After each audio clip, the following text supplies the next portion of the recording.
ಸ್ನೇಹಿತರೆ, ಈಗ ವಿಶೇಷವಾಗಿ ನಾನು ಆಷಾಢ ಬಹುಳ ಅಮಾವಾಸ್ಯೆ ದಿವಸ ಮಾಡುವಂಥ ಜ್ಯೋತಿಸ್ತಂಭ ವ್ರತದ ಬಗ್ಗೆ ಪೂಜಾ ವಿಧಾನವನ್ನು ಶಾಸ್ತ್ರೋಕ್ತವಾಗಿ ಸಂಕಲ್ಪಪೂರ್ವಕವಾಗಿ ತಿಳಿಸ್ಕೊಡ್ತೀನಿ. ಅದರಂತೆ ಮಾಡ್ರಿ. ಶಾಸ್ತ್ರದಲ್ಲಿ ಈ ವ್ರತಕ್ಕೆ ಇನ್ನೊಂದು ಹೆಸರು ಅಂದರೆ ಪತಿ ಸಂಜೀವಿನಿ ವ್ರತ ಅಂಥೇಳಿ. ಈ ವ್ರತವನ್ನು ಮಾಡೋದ್ರಿಂದ ಪತಿಯ ಆಯುಷ್ಯದಲ್ಲಿದ್ದಂಥ ಎಂತಹ ಕಂಟಕಗಳು ಕೂಡ ಕಳೆದು ಹೋಗ್ತಂತ. ಅದಕ್ಕಾಗಿ ನಾವು ಸರಿಯಾದ ರೀತಿಯಲ್ಲಿ ಶಾಸ್ತ್ರೋಕ್ತವಾಗಿ ಸಂಕಲ್ಪಪೂರ್ವಕವಾಗಿ ಈ ವ್ರತ ಆಚರಣೆಯನ್ನು ಇವತ್ತಿನ ದಿವಸ ನಿಮ್ಗೆ ಹೇಳಿಕೊಡ್ತೀನಿ. ಈ ನಾಳೆ ಅಮಾವಾಸ್ಯೆ ಅಂದರೆ ಗುರುವಾರ ದಿವಸ ಅಮಾವಾಸ್ಯೆ ದಿವಸ ಯಾವ ಸಮಯ ಕೂಡ ನಾನು ನಿಮ್ಗೆ ಹೇಳಿಕೊಟ್ಟೇನಿ. ಆ ಸಮಯದಲ್ಲಿ ನಿಮಗೆ ಅನುಕೂಲವಾಗುವಂಥ ಸಮಯವನ್ನು ನೋಡಿಕೊಂಡು ನಾನು ಸಮಯ ಕೂಡ ವಿಶೇಷ ಮುಹೂರ್ತಗಳನ್ನ ಕೂಡ ಕೊಟ್ಟೇನಿ. ಆ ಸಮಯದಲ್ಲಿ ಮಾಡಿರಿ. ಇನ್ನು ಕೇವಲ ಮದುವೆ ಆದವರೇ ಮಾತ್ರ ಮಾಡಬೇಕಾ ಅಂತೇನೂ ಇಲ್ಲ. ಮದುವೆ ಆಗದೇ ಇದ್ದವರು ಸಹ ನನಗೆ ಒಳ್ಳೆಯ ಆಯುಷ್ಯವಂತ ಗಂಡ ಇರಬೇಕು, ಒಳ್ಳೆಯ ಮನಸ್ಸಿರಬೇಕು, ಒಳ್ಳೆಯ ಸಂಸ್ಕಾರ ಇರುವಂಥ ಗಂಡ ನನಗೆ ಬೇಕು ಅನ್ನೋರು ಕೂಡ ಈ ವ್ರತವನ್ನು ಆಚರಣೆಯನ್ನು ಮಾಡೋದ್ರಿಂದ ಇಷ್ಟಾರ್ಥ ಸಿದ್ಧಿ ಆಗ್ತದೆ. ಇನ್ನು ಬಹಳಷ್ಟು ಜನ ಪ್ರಶ್ನೆಯನ್ನು ಕೇಳಿದ್ರಿ, 9 ವರ್ಷ ಮಾಡಿ ನಾವು ಉದ್ಯಾಪನೆಯನ್ನು ಮಾಡಿಬಿಟ್ಟೇವಿ ಅಂಥೇಳಿ. ಆದರೂ ಸಹ ಉದ್ಯಾಪನೆ ಮಾಡಿದರೂ ಸಹ ಪ್ರತಿ ವರ್ಷ ನಾವು ಈ ಸಮಯದಲ್ಲಿ ಪೂಜೆಯನ್ನು ಮಾಡ್ತಾ ಹೋಗಬೇಕು. ಅಂದರೆ ನಮ್ಮ ಪತಿಯ ಆಯುಷ್ಯದಲ್ಲಿ ಏನೂ ಕಂಟಕ ಇದ್ದರೂ ಸಹ ಅವೆಲ್ಲವೂ ಕಳೆದು ಹೋಗ್ತದೆ. 9 ವರ್ಷ ವ್ರತ ಆಚರಣೆ ಬೇರೆ, ಮದುವೆಯಾಗಿ 9 ವರ್ಷ ವ್ರತ ಮಾಡ್ತೀರಿ. ಈ ಸಲ ಮುಂದಿನ ವರ್ಷದಿಂದ ಸರಳವಾಗಿ ನಾನು ಹೇಳ್ಕೊಡ್ತೀನಿ ಶಾಸ್ತ್ರೋಕ್ತವಾಗಿ ಆ ರೀತಿ ಪೂಜೆಯನ್ನು ಮಾಡ್ತಾ ಹೋಗಬೇಕು. ಬರ್ರಿ, ಅಮಾವಾಸ್ಯೆ ದಿವಸ ಯಾವ ರೀತಿ ಪೂಜೆಯನ್ನು ಮಾಡಬೇಕು, ಏನೇನು ತಯಾರಿ ಮಾಡ್ಕೊಳ್ಬೇಕು ಎಲ್ಲ ವಿವರವಾಗಿ ತಿಳಿಸ್ಕೊಡ್ತೀನಿ. ಮೊದಲೇದಾಗಿ ನೀವು ಎಲ್ಲಿ ಪೂಜೆ ಮಾಡ್ತೀರಿ, ಹಾಲ್ನಲ್ಲಿ ಆಗಿರ್ಬೋದು, ದೇವರ ಕಟ್ಟೆಯಲ್ಲಾಗಿರ್ಬೋದು. ಅದು ನಿಮಗೆಲ್ಲೂ ಜಾಗ ಇಲ್ಲಾಂದರೆ ಅಡುಗೆ ಮನೆಯಲ್ಲಿ ಸಹ ಒಂದು ಕಟ್ಟೆ ಮೇಲೆ ಅಥವಾ ಒಂದು ಒಳ್ಳೆಯ ಜಾಗದಲ್ಲಿ ಈ ರೀತಿಯಾಗಿ ಸ್ವಚ್ಛವಾಗಿ ಒರೆಸ್ಕೊಂಡು ಮಣೆಯನ್ನು ಇಟ್ಕೊಳ್ಬೇಕು. ಒಂದು ಮಣೆಯನ್ನು ಇಟ್ಕೊಳ್ರಿ. ಮಣೆಯ ಮೇಲೆ ರಂಗವಲ್ಲಿಯನ್ನು ಹಾಕ್ಕೊಳ್ಬೇಕು. ಈ ರೀತಿ ರಂಗವಲ್ಲಿಯನ್ನು ಹಾಕ್ಕೊಳ್ಬೇಕು. ಗುರುವಾರ ಆಷಾಢ ಅಮಾವಾಸ್ಯೆ ವಿಶೇಷ ಇರೋದ್ರಿಂದ ಈ ರೀತಿಯಾಗಿ ರಂಗವಲ್ಲಿಯನ್ನೆಲ್ಲ ಬಿಡಿಸ್ಕೊಂಡು ಏನೇನು ತಯಾರಿ ಮಾಡ್ಕೊಳ್ಬೇಕು. ನಮಗೆ ಮುಖ್ಯವಾಗಿ ಗಣಪತಿ ದೇವರು ಬೇಕು. ಗಣಪತಿ ಪೂಜೆ ಇಲ್ಲದೆ ಯಾವ ಪೂಜೆ ಮಾಡಲಿಕ್ಕೆ ಬರೋದಿಲ್ಲ. ನಂತರ ಕಂಬದ ದೀಪಗಳು ಅಂತ ಹೇಳ್ತೀವಿ. ಸ್ತಂಭ ಅಂತಂದರೆ ಕಂಬ, ಎತ್ತರ. ಸ್ತಂಭ ಅಂದರೆ ಕಂಬದಕ್ಕೆ ನಾವು ಸ್ತಂಭ ಅಂತ ಹೇಳ್ತೇವೆ. ಈ ರೀತಿ ಅಕಸ್ಮಾತ್ ನಿಮ್ಮ ಮನೆಯಲ್ಲಿ ಇಲ್ಲ ಅನ್ನೋದಾದರೆ ಇಷ್ಟು ಸಣ್ಣ ದೀಪ ಇದ್ದರೂ ನಡೀತದ. ಕಂಬದ ದೀಪಗಳು ಶ್ರೇಷ್ಠ. ನಿಮ್ಮ ಮನೆಯಲ್ಲಿದ್ದರೆ ಬಹಳಷ್ಟು ಒಳ್ಳೆಯದು. ಅಕಸ್ಮಾತ್ ಇಲ್ಲ ಅಂದರೆ ಆ ರೀತಿ ಸಣ್ಣ ದೀಪಗಳಿಗೂ ಸಹ ಇಟ್ಕೊಳ್ಬೋದು. ಒಂದು ಶಿವಪಾರ್ವತಿಯರ ಫೋಟೋನ ಇಟ್ಕೊಳ್ಬೇಕು. ಯಾಕಂದರೆ ನಿತ್ಯ ಪಾರ್ವತಿಯರ ಸ್ಮರಣೆ ಮಾಡ್ತಾ ಇದ್ದರೆ ಮನೆಯಲ್ಲಿ ದಂಪತಿ ಚಂದ ಇರ್ತದಂತ. ಅದಕ್ಕಾಗಿ ಆ ರೀತಿಯಾಗಿ ಒಂದು ಮಣೆ ಮೇಲೆ ರಂಗವಲ್ಲಿಯನ್ನೆಲ್ಲ ಹಾಕ್ಕೊಂಡು ಇಟ್ಕೊಳ್ಬೇಕು. ಅರಿಶಿನ ಕುಂಕುಮ 9 ಎಳೆ ದಾರ ಹಾಕೊಳ್ಳೋ ಪದ್ಧತಿ ಇದ್ದರೆ ಮಾತ್ರ 9 ಎಳೆ ದಾರ ಇಟ್ಕೊಳ್ರಿ, ಇಲ್ಲ ಅಂದರೆ ಬೇಡ. ಪೂಜೆಗೆ ಕಲಶವನ್ನು ತುಂಬಿಟ್ಕೊಳ್ಬೇಕು.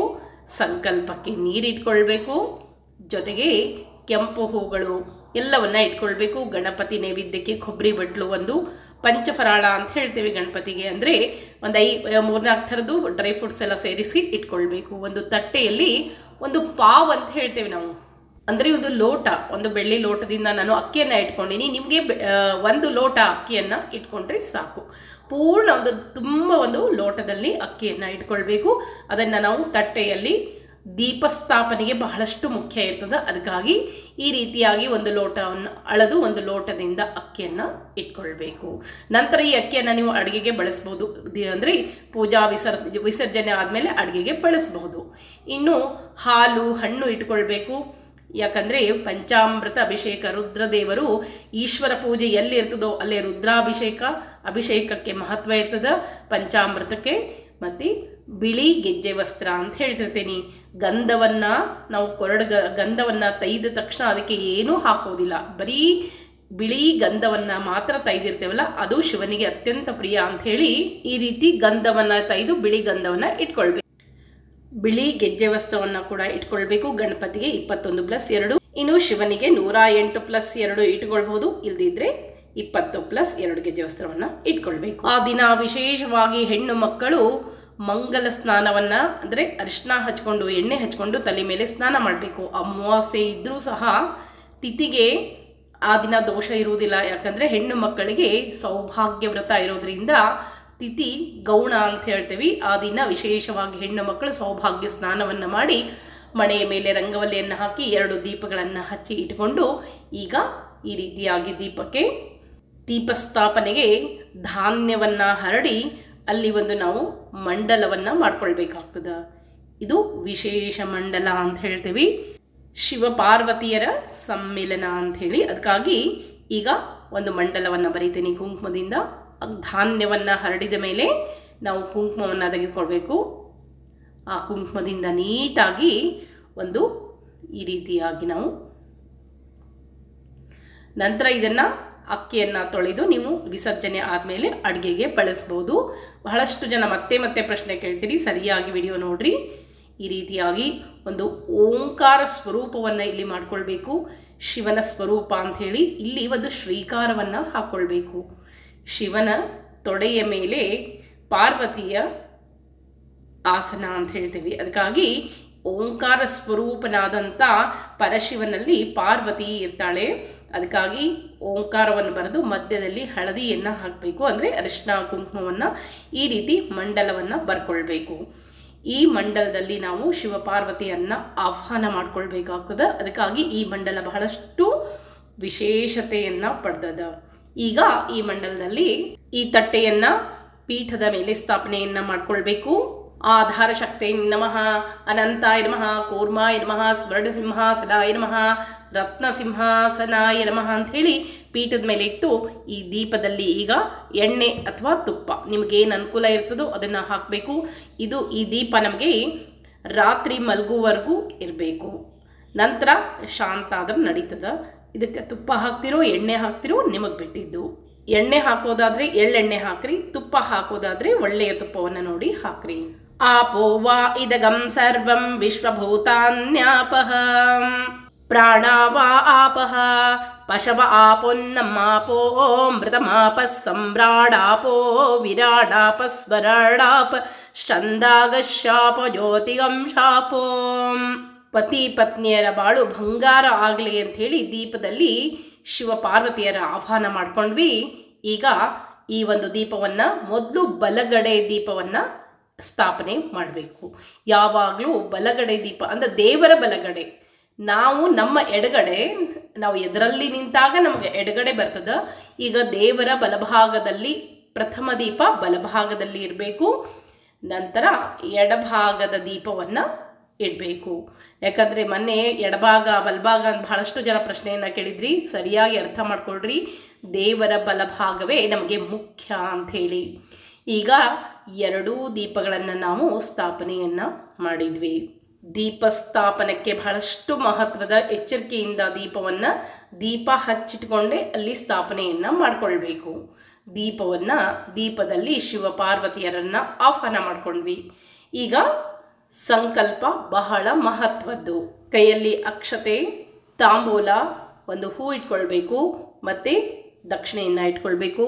ಮಮ ಉಪಾತ್ತ ಸಮಸ್ತ ದುರ್ತಕ್ಷಯ ದ್ವಾರ ಶ್ರೀ ಭೀಮೇಶ್ವರ ಪ್ರೀತ್ಯರ್ಥಂ ಶೋಭಾಭ್ಯಾಂ ಶುಭಶೋಭನೆ ಮುಹೂರ್ತೆ ಆದ್ಯ ಬ್ರಹ್ಮಣಃ ದ್ವಿತೀಯ ಪರಾರ್ಧೆ ಶ್ವೇತವರಾಹ ಕಲ್ಪೆ ವೈವಸ್ವತಮನ್ವಂತರೆ ಕಲಿಯುಗೆ ಪ್ರಥಮ ಪಾದೇ ಜಂಬೂದ್ವೀಪೆ ಭರತವರ್ಷೆ ಭರತಖಂಡೆ ದಂಡಕಾರಣ್ಯೆ ಗೋದಾವರ್ಯಾಃ ದಕ್ಷಿಣತೀರೆ ಶಾಲಿವಾಹನಶಕೆ ಬೌದ್ಧಾವತಾರೆ ರಾಮಕ್ಷೇತ್ರೆ ಅಸ್ಮಿನ್ ವರ್ತಮಾನೆ ವ್ಯವಹಾರಿಕ ಚಂದ್ರಮಾನೇನ ಪ್ರಭವಾದಿ ಷಷ್ಠಿ ಸಂವತ್ಸರಾಣಾಂ ಮಧ್ಯೆ ವಿಶ್ವಾವಸುನಾಮ ಸಂವತ್ಸರೆ ದಕ್ಷಿಣಾಯಣೆ ಗ್ರೀಷ್ಮ ಋತೌ ಆಷಾಢ ಮಾಸೆ ಕೃಷ್ಣ ಪಕ್ಷೆ ಅಮಾವಾಸ್ಯಾತಿಥೌ ಬೃಹಸ್ಪತಿ ವಾಸರೆ ಪುನರ್ವಸು ನಕ್ಷತ್ರೆ ಹರ್ಷಣ ಯೋಗೆ एवं गुणविशेषण विशिष्टायां शुभतिथौ श्री परमेश्वर प्रीत्यर्थं विशेषणः मम पति संजीवनी व्रतद्वारा यावज्जीव दीर्घ सौमंगल्य अभिवृद्ध्यर्थं आयुरारोग्य ऐश्वर्यं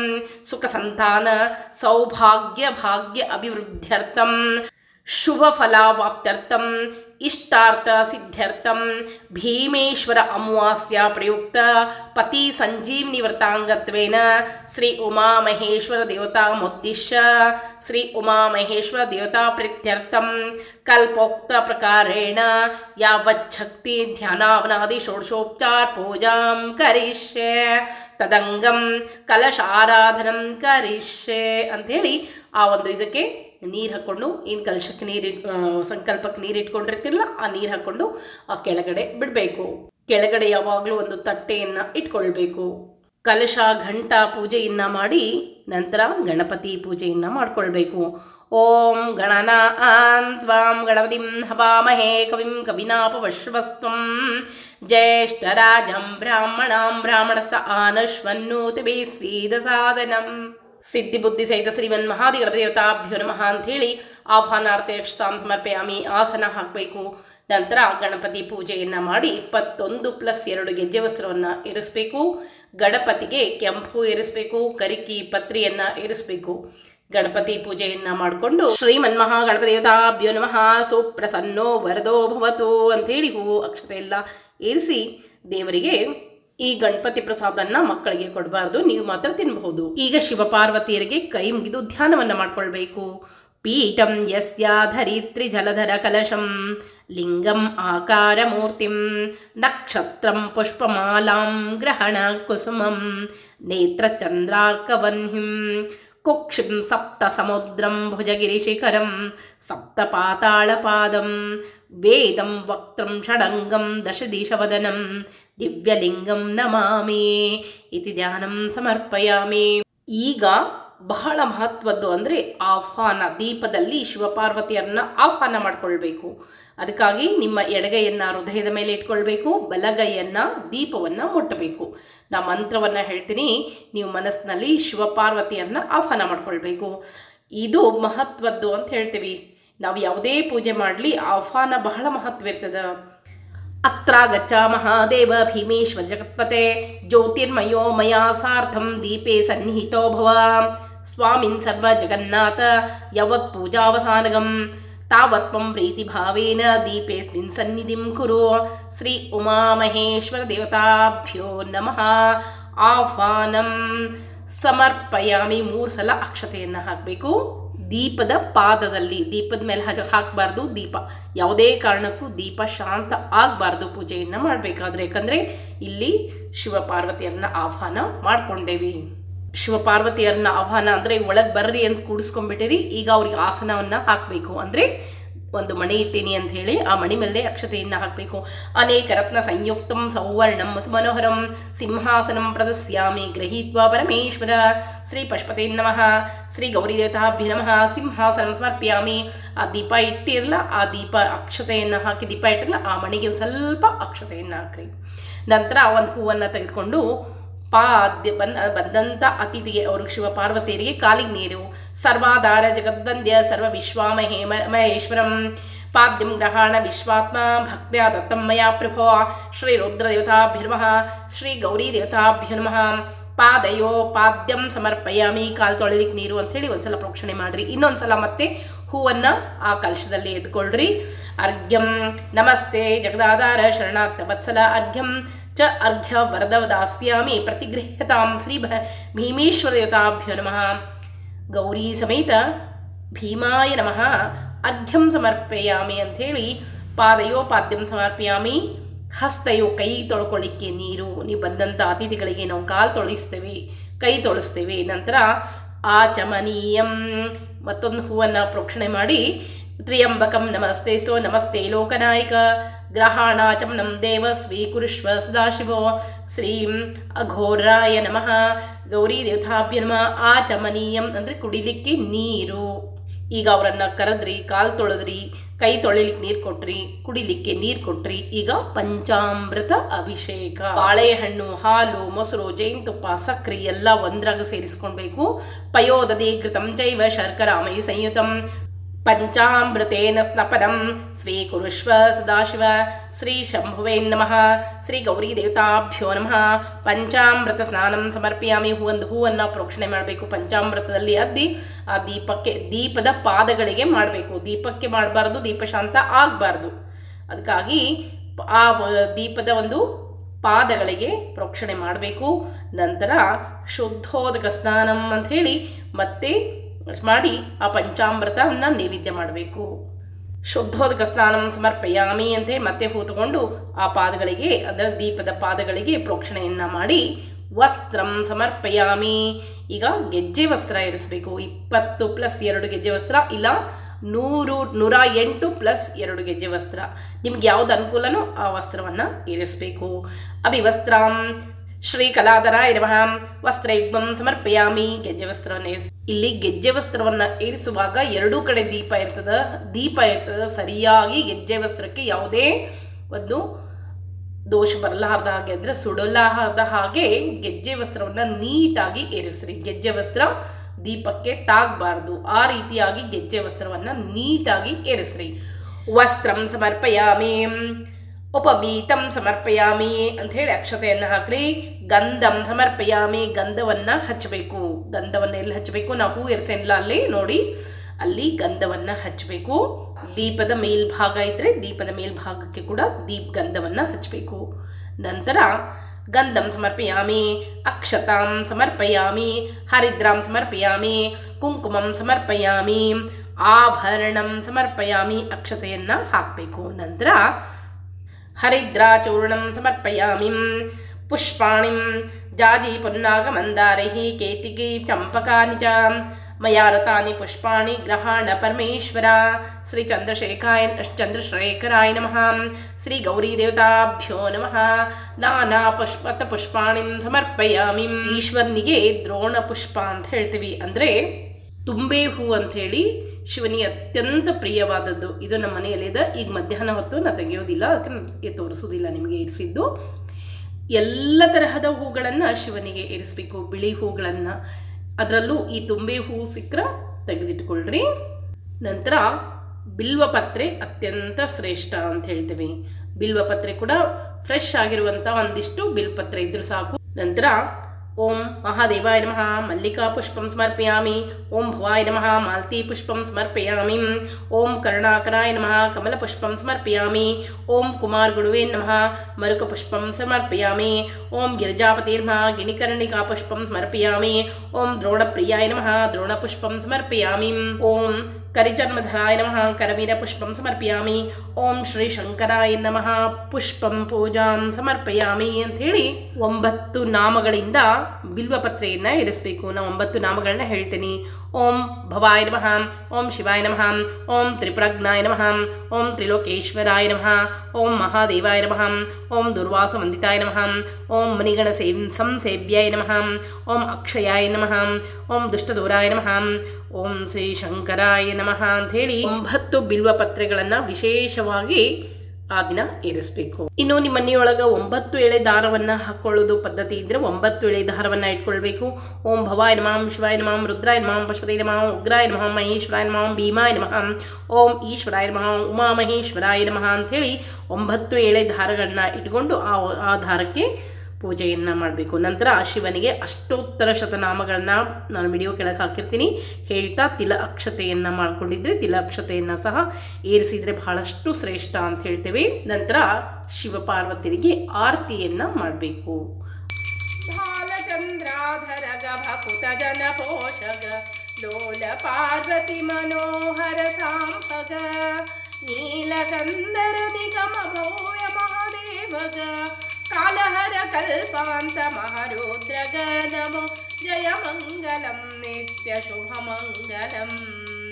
ಗಂಗೆಯನು ಪೊತ್ತವಗ ಗಜ ಚರ್ಮನುಟ್ಟವಗ ಪಿಂಗ ಜಟಿಫಣಿ ನೇತ್ರ ಶುಭವೇಷ್ಟಗ ಮಂಗಲಾತ್ಮಕವರನು ವಸುದೈಸಿ ಭಸ್ಮವನು ಅಂಗಕ್ಕೆ ಲೇಪಿಸಿದ ಅಗಜವರ್ಗ. ಈ ರೀತಿಯಾಗಿ ದೇವರಿಗೆ ಆರತಿಯನ್ನು ಮಾಡಿ ನಂತರ ಆರತಿಯನ್ನು ಮುಗಿಸಿ ಕೈಯಲ್ಲಿ ಅಕ್ಷತೆಯನ್ನು ಹಿಡ್ಕೊಂಡು ಮಂತ್ರಪುಷ್ಪವನ್ನು ಹೇಳಬೇಕು. ಮಲ್ಲಿಕಾ ಮಾಲತಿ ಜಾಜಿ ಸೇವಂತಿ ಕರವೀರಕೈಃ ಶತಪತ್ರೈಶ್ಚ ಕಲ್ಹಾರ ಗೃಹ್ಣಿಶ್ಚ ಕೂಷ್ಮಾಂಜಲಿಂ ಶ್ರೀ ಸದ್ಯೋಜಾತಾಯ ನಮಃ ಮಂತ್ರಪುಷ್ಪಂ ಸಮರ್ಪಯಾಮಿ. ಪ್ರದಕ್ಷಿಣಂ ಕರೋಮಿ ತ್ವಾ ಸರ್ವಪಾಪೋಘನಾಶನ ತ್ರಾಹಿ ಮಾಂ ಪಾರ್ವತೀಕಾಂತ ಸಂಸಾರಾರ್ಣವತಾರಕ. ಶ್ರೀ ಅಷ್ಟಮೂರ್ತೈ ನಮಃ ಪ್ರದಕ್ಷಿಣಸ್ಕಾರಾಂ ಸಮರ್ಪಯಾಮಿ. ನಮಸ್ತೆ ಜಗದಾಧಾರ ನಮಸ್ತೆ ಕರುಣಾಕರ ನಮಸ್ತೆ ಪಾರ್ವತೀನಾಥ ವಿಶ್ವೇಶ್ವರ ನಮೋಸ್ತುತೆ ಶ್ರೀ ಸದಾಚಾರ ಪ್ರಿಯಾಯ ನಮಃ ನಮಸ್ಕಾರಂ ಸಮರ್ಪಯಾಮಿ. ಅದಾದಮೇಲೆ ಒಂದು ತೆಂಗಿನಕಾಯಿಯನ್ನು ಅರಿಶಿಣವನ್ನು ಹಚ್ಚಿ ವಿಳೆದೆಲೆ ಅಡಿಕೆ ಸಹಿತ ದೇವರ ಬಲಭಾಗದಲ್ಲಿ ಇಡಬೇಕು. ಮಾರನೇ ದಿವಸ ವಿಸರ್ಜನೆ ಆದಮೇಲೆ ಆ ತೆಂಗಿನಕಾಯಿಯನ್ನು ಬ್ರಾಹ್ಮಣರಿಗೆ ತಾಂಬೂಲ ದಕ್ಷಿಣೆ ಸಹಿತ ದಾನವಾಗಿ ಕೊಡಬೇಕಾಗ್ತದೆ. ಇದಂ ಫಲಂ ಮಹಾದೇವ ಸ್ಥಾಪಿತಂ ಪುರಸ್ತವ ತೇ ಮೇ ಸಫಲಾವಾಪ್ತಿ ಜನ್ಮನಿ ಜನ್ಮನಿ. ನಮ್ಮ ಜನ್ಮ ಸಫಲ ಆಗಬೇಕು, ನಾವು ಮಾಡಿದಂಥ ಪೂಜೆ ಭಗವಂತನಿಗೆ ಮುಟ್ಟಬೇಕು, ಅದಕ್ಕೆ ಪೂರ್ಣ ಫಲ ಸಮರ್ಪಣೆ ಇರ್ತದೆ. ಪೂರ್ಣ ಫಲ ಸಮರ್ಪಣೆ ಆದಮೇಲೆ ಅದನ್ನು ಇಟ್ಟು ಇನ್ನು ಅಂದರೆ ಅಮಾವಾಸ್ಯೆ ದಿವಸ ವಿಶೇಷವಾಗಿ ದಾನ ಇರ್ತದೆ. ಒಂದು ದಾನ ಆದ ವಿಶೇಷ ಸ್ತೋತ್ರ ಆದ ಸಣ್ಣ ಕಥೆ ಅದ. ಆ ಕಥೆಯನ್ನು ಮುಂದಿನ ವಿಡಿಯೋದಲ್ಲಿ ಹೇಳ್ಕೊಡ್ತೀನಿ ಅಂತ. ಮತ್ತೆ ಮುಂದಿನ ವಿಡಿಯೋದಲ್ಲಿ ಸಿಗ್ತೀನಿ. ನಮಸ್ಕಾರ.